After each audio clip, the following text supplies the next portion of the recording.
ইস, আমি যদি তোমার মতন সুন্দর হতে পারতাম তাহলে কতই না ভালো হতো।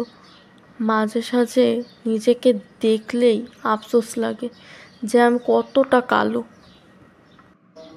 এরকম বলো না, আল্লাহ তোমাকে যেরকম বানিয়েছে সেটা নিয়েই সন্তুষ্ট থাকো।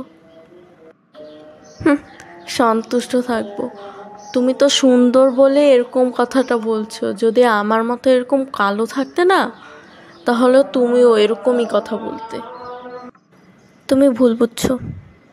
যদি আল্লাহ আমাকে কালো সৃষ্টি করতো না, তাহলে আমি খুব খুশি হতাম। কারণ আল্লাহ আমাকে হাত দিয়েছে, পা দিয়েছে, বোঝার মতো একটা ব্রেনও দিয়েছে। কিন্তু আমাদের আশেপাশে রাস্তাঘাটে এরকমও মানুষ আছে যাদের হাত নেই, পা নেই, যারা চলাচল করে বা কাজ করে খেতে পারে না। সেই তুলনায় তো আমি খুব ভালোই আছি। এমনকি তুমি শুধু একটু কালো, কিন্তু তোমার এসব সব কিছু আছে।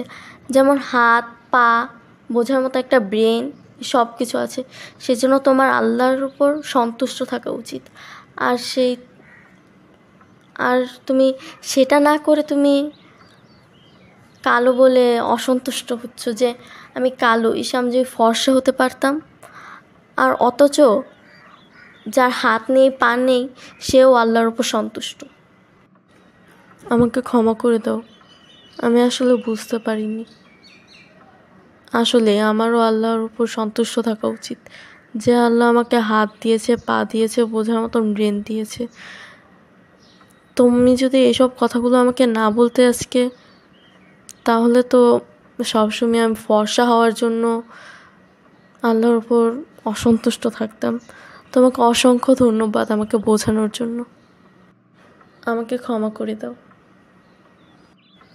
না না, সমস্যা নেই। তুমি যে নিজের ভুল বুঝতে পেরেছো সেটাই অনেক।